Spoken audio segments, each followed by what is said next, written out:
जय जगन्नाथ। शुभ सकाळ पिलामाने। सपनर पथे कार्यक्रम को तुम मानक स्वागत। मु हेउछि जितेंद्र बारी, भारप्राप्त प्रधान शिक्षक, सरकारी उच्च प्राथमिक विद्यालय नखाउ, भुवनेश्वर ब्लॉक, जिला खोर्धा। पिलामाने वर्तमान ग्रीष्म अवकाश, विद्यालय छुट्टी।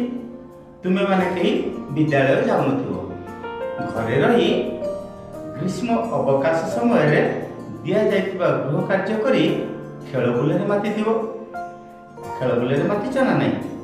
हाँ, ता सहित पिला माने तुमे तुमर मामू घर, माउसी घर, सांग मानक घर को मध्य जाइतिबो। हाँ पिले, तुमे तुमर सांग मानक घर, मामू घर, माउसी घर ता सहित गृह कार्य को नियमित करुच।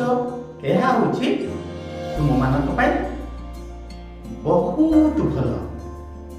पिला माने आज सपन कथे कार्यक्रम माध्यम रे आमे जीवन कौशल एक मुख्य दिग दायित्वबोध विषय जानिबा। कौन कहली पिले? जीवन कौशल एक मुख्य दिग दायित्वबोध विषय जानिबा। विजय कौन हैला? तू कहीं परि आश्चर्य हो जाई रहिछु। अच्छा, तू दायित्वबोध कहले कौन बुझी पारनु? ठीक अछि, एबे मु से विषय रे कहूची, मन देई सुन। पिला माने सखाळु उठिबा ठारू राति रे सोइबा पर्यंत आमे समस्ते किछि ना किछि कार्य करिथाउ। जेपरि मु तुम मानक पढ़ाउची, तुम माने मन देई पढुछ। आ वो कहवा अनुसार तुमे केते बेले बही धरी ठिया होई पढुछ, केते बेले कला पटारे लिखुछ। पढुछ ना नहीं? हाँ पिले, मोर कहवा अनुसार तुमे मन ध्यान देई सेही कार्य गुडी को नियमित विद्यालय रे करिथाओ। तुमे करिथाओ ना? तुमे जान पिले, तुम मानकर जानतरे हो किंबा अजानतरे अनेक कार्य तुमे माने विद्यालय रे घरे निश्चित भावे करुथबो। पिले, आमे जेपरि विद्यालय रे अनेक काम करूछे, ठीक सेही परि आम मानक माँ घरे रोषे करती, बापा ऑफिस जाइथांती, पुलिस शांति श्रृंखला रक्षा करती, कृषक कृषि कार्य करती। एहीपरि प्रत्येक लोक निज निजर आवश्यक अनुसार जीविका निर्वाह पाई किछि ना किछि कार्य करथांती।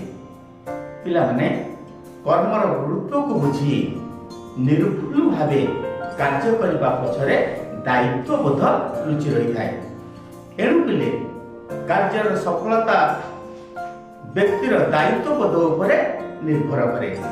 मन रख पिले, घरे बाहरे बजार घाटरे कर्म क्षेत्र रे दायित्ववान व्यक्ति सफलतार पाहाच चढ़िबा सहित समस्या समाधानर सूत्र पाई थाए। आ गोटे कथा मन रख पिले, आमको सब कार्य सफलता मिल न थाए। आमे किछि कार्य रे सफलता पाई थाउ, आउ किछि कार्य रे अल्प सफलता पाई थाउ। एपरि किछि कार्य अछि जेउ कार्यरु आमे आदौ सफलता पाई न थाउ, शेषरे निराश हेबाक पड़ी थाए। जेपरि पिला माने तुमर विद्यालय रे प्रति वर्ष जो वार्षिक क्रीड़ा प्रतियोगिता हुए, तुम माने से क्रीड़ा प्रतियोगिता रे भाग नियो ना नहीं? हाँ पिले, तुमे से क्रीड़ा प्रतियोगिता रे भाग नहीं प्रति क्रीड़ा रे तुमे सफलता पाई न थाओ। पिले, कार्य रे सफलता न मिलिले मध्य तुमे धैर्य धरिबो, कारण असफल होइथिबा व्यक्ति सफलतार सूत्र पाई थाए। दायित्व नहीं समय सदुपयोग कले कार्यर सफलता निश्चय मिली थाए। पिले, सफलता न मिलवार कारण कौन? କହିପାରିବ? ହଁ, ଅନେକ ଲୋକ ଅଛନ୍ତି ଦାୟିତ୍ୱର ସହ କାମ କରନ୍ତି ନାହିଁ। ଆଉ କଣ ପିଲେ? ଆରେ ବା, ଖୁବ୍ ସୁନ୍ଦର ଉତ୍ତର ଦଉଛ। କେତେ ଜଣଙ୍କ ମନରେ ଭୟ ଥାଏ। ଆଉ କଣ ପିଲେ? ଡର ମଧ୍ୟ ଥାଏ, ନିନ୍ଦା ଥାଏ। କେତେ ଜଣଙ୍କର ଦକ୍ଷତାର ଅଭାବରେ ସେମାନେ କାର୍ଯ୍ୟରେ ସଫଳତା ପାଇପାରିନଥାନ୍ତି। ତମେମାନେ ଏହି ବୟସରୁ ଯଦି ମନୋଯୋଗ ଦେଇ, ଧ୍ୟାନ ଦେଇ ଠିକ୍ ସମୟରେ କାର୍ଯ୍ୟଗୁଡ଼ିକୁ କରିବ ଏବଂ କାର୍ଯ୍ୟର ଗୁରୁତ୍ୱକୁ ବୁଝିବ, ତାହେଲେ ନିଶ୍ଚିତ ଭାବରେ ସଫଳତାର ପାହାଚ ଚଢ଼ି ଚଢ଼ି ଆଗକୁ ହିଁ ଯିବ। ପିଲାମାନେ, ମୁଁ ଭାବୁଛି ତୁମେମାନେ ଦାୟିତ୍ୱବୋଧ ବିଷୟରେ ନିଶ୍ଚିତ ଭାବରେ ବୁଝିପାରିଥିବ। ଏବେ ଆମେ ଆଉ ଦୁଇ ପାଦ ଆଗକୁ ଯିବା। ଗୋଟିଏ ଛୋଟିଆ ଗଳ୍ପ ମାଧ୍ୟମରେ ମୁଁ ତୁମକୁ ଦାୟିତ୍ୱବୋଧର ଆବଶ୍ୟକତା ବିଷୟରେ ସୂଚନା ଦେଉଛି। ଚିନୁ, ଗଣୁ ଓ କୁନୁ ତିନି ଭାଇ ଭଉଣୀ। ଚିନୁକୁ 12 ବର୍ଷ, ଗଣୁକୁ 9 ବର୍ଷ ଏବଂ କୁନୁକୁ 6 ବର୍ଷ ପିଲେ। ଦିନେ କ'ଣ ହେଇଛି, ସେମାନେ ତାଙ୍କ ଗାଁ ନିକଟରେ ହେଉଥିବା ମେଳା ଦେଖିବା ପାଇଁ ବାପାଙ୍କ ସହିତ ଯାଉଥିଲେ। ଜାଣିଛ ପିଲେ, ମେଳାରେ ସେମାନେ କ'ଣ କ'ଣ କିଣିବେ, କ'ଣ କ'ଣ ଖାଇବେ, ସେ ବିଷୟରେ ଆଲୋଚନା କରି ଲୋକମାନଙ୍କ ଗହଳିରେ କେତେବେଳେ ଯେ ସେମାନେ ମେଳାରେ ପହଞ୍ଚିଗଲେ ଜାଣିପାରିଲେ ନାହିଁ। ତରତର ହୋଇ ଚିନୁ ଆଉ ବଣୁ ଗହଳି ଭିତରକୁ ପଶି ଯାଉଥିଲେ। ପିଲେ, ବାପାଙ୍କର ଆକଟରେ ଦୁଇ ଜଣ ରହିଗଲେ। ବାପା କହିଲେ, ପିଲେ, এই ଜନଗହଳି ଭିତରେ ତମେ ଯଦି ସାବଧାନତା ଅବଲମ୍ବନ ନ କରିବ, ତାହେଲେ ଆମେ ପରସ୍ପର ଠାରୁ ଦୂରେଇ ଯିବା, ହଜିଯିବା। ତେଣୁ ଆମେ ଏ ଗହଳି ଭିତରେ ପଶିବା ପୂର୍ବରୁ ପ୍ରଥମେ ସତର୍କ ହେବା ଉଚିତ।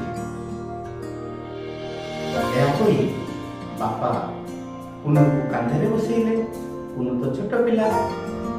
ଚିନୁକୁ ବଣୁର ହାତ ଧରିବା ପାଇଁ କହିଲେ, ଆଉ କହିଲେ, ମାଲୋ, ଗୋଟିଏ ହାତ ତୁ ମୋ ହାତ ସହିତ ଧରିଥା। ଏହା କହି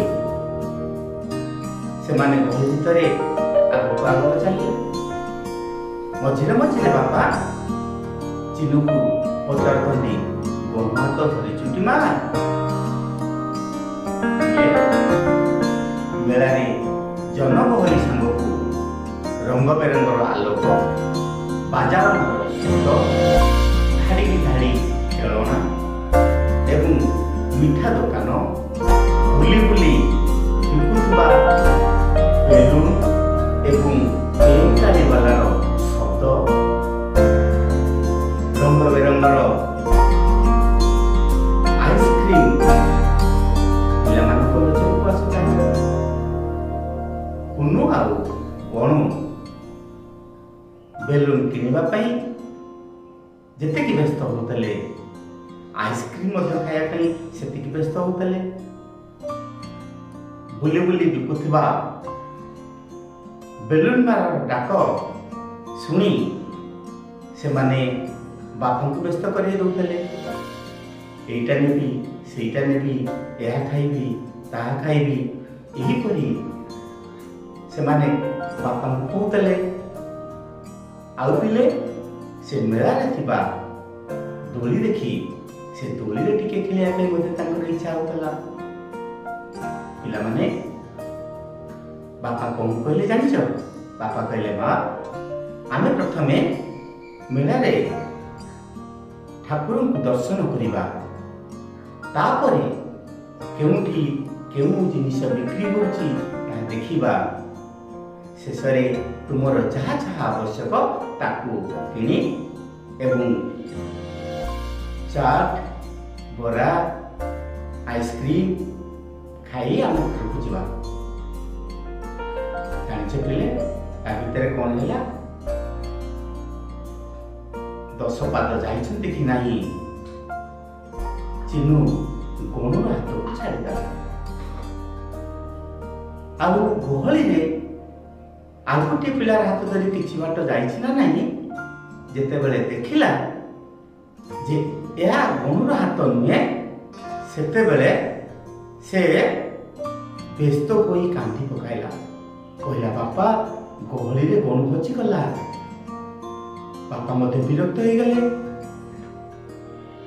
ଚିନୁକୁ ଗାଳିଦେଲେ ଏବଂ ଗଣୁକୁ ଖୋଜିବା ପାଇଁ ଏଣେ ତେଣେ ଅନାଇଲେ। ରାଗରେ ଚିନୁକୁ 2 ବିଧା ମଧ୍ୟ ଦେଲେ। ପିଲାମାନେ ସେମାନେ ତାପରେ କ'ଣ କରିଥିବେ କହିଲ? ହଁ, ସେମାନେ ପୋଲିସର ସହାୟତା ନେଇଥିବେ। ଆଉ ମନେ ରଖିଥିଲେ, ପ୍ରତ୍ୟେକ ମେଳା ଏବଂ ଗହଳି ସ୍ଥାନ ମାନଙ୍କରେ ସହାୟତା କେନ୍ଦ୍ର ଥାଏ। ସେହି ସହାୟତା କେନ୍ଦ୍ରରେ ସେମାନେ ଯାଇ ପହଞ୍ଚିଲେ। ସହାୟତା କେନ୍ଦ୍ରରେ ଥିବା ଅଧିକାରୀଙ୍କୁ ଗଣୁର ହଜିଯାଇଥିବା ବିଷୟ କହିଲେ। ମାଇକ୍ ଯୋଗେ ସେମାନେ ବଡ଼ ପାଟିରେ ପ୍ରଚାର କଲେ। ପିଲାମାନେ ଭୋଗ ହୋଇ କାନ୍ଦୁଥାନ୍ତି। ପାଖରେ ଥିବା ଲୋକମାନେ ପିଲାମାନଙ୍କୁ ବୁଝାଉଥାନ୍ତି। ଅଧଘଣ୍ଟା ପରେ କେତେଜଣ ବ୍ୟକ୍ତି ଗଣୁକୁ ନେଇ ସେହି ସହାୟତା କେନ୍ଦ୍ର ନିକଟରେ ପହଞ୍ଚିଲେ। ଗଣୁକୁ ଦେଖି ସମସ୍ତେ ଖୁସି ହେଇଗଲେ। ବାପା ତାକୁ କୋଳେଇ ନେଲେ। ଆଉ ପିଲା କ'ଣ ହେଇଥିବ?